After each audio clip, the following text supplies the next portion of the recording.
Any questions? Okay. Questions, comments, criticisms?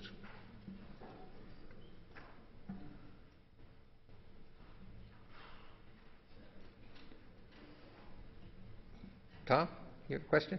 Just hit the mic in front of you on the desk. Isn't there one there?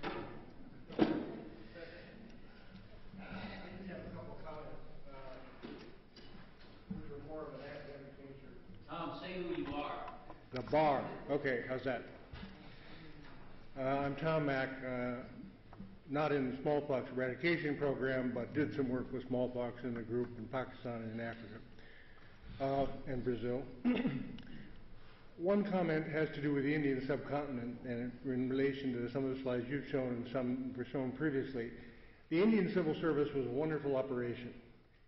They designed the jobs of their Indian and Pakistani or their Indian colleagues as though they had the same job stability that the British civil servants had in India. And the principal error that they made administratively shows up in all of this work, and that is that they decided that a person could be both responsible for reporting and responsible for vaccination. And unfortunately, if your job security is not as high as some job securities might be theoretically, you are not going to be as concerned about accuracy in reporting if you think you might be fired if there's cases coming to your particular district. So the separation of reporting from control is a principle I think, in public health that everybody ought to be conscious of, especially the incoming class. That's one comment. The other comment has to do with the accuracy of some of the statistics we used when we were talking about smallpox or any other infectious disease. And the two statistics of importance are the case fatality rate and the secondary attack rate. And in the case of smallpox, I think it provides a lesson because there's confounding in both of those measures, and we have to be careful about how much ignorance we really have. If you are trying to estimate the case fatality rate, you would like to be able to estimate it on the basis of cases which were not previously vaccinated or not previously partially immune. And that's virtually impossible because you would really have to get a serologic survey of everybody who was exposed before you could actually do that. My guess is that if you really had people who were susceptible and they were infected with smallpox, morale major that is, in Asia as well as Africa, you find case fatality rates of 25% or 30%, depending more on age than on anything else.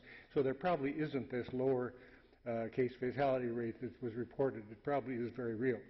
With respect to the secondary attack rate, that's also has to do with vaccination, previous vaccination and unknown previous vaccination, but also with another more subtle issue, and that is Mike referred to the fact that transmission takes place usually at the bedside.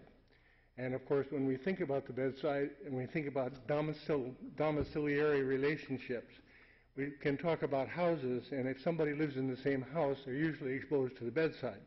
But as soon as we get into developed country, we're talking about larger units, usually called compounds.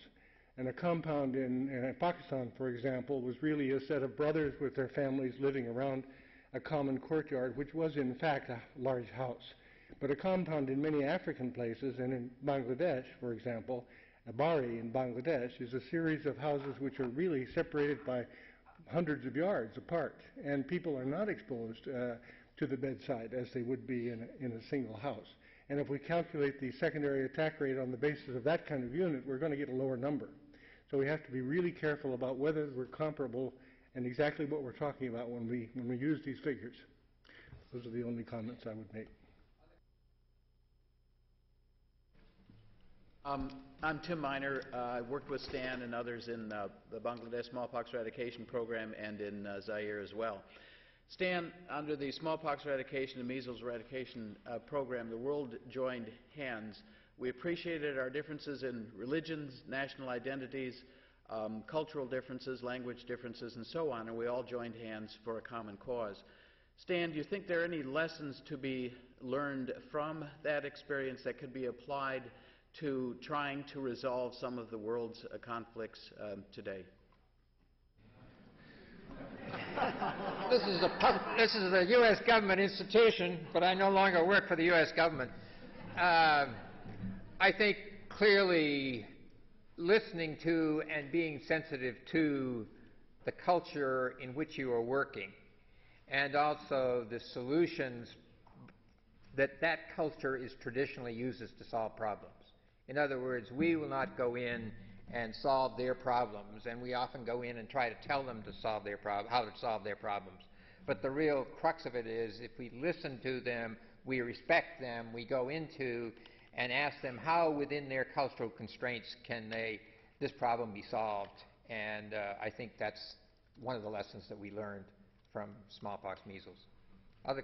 Yes, John? Could I have your name?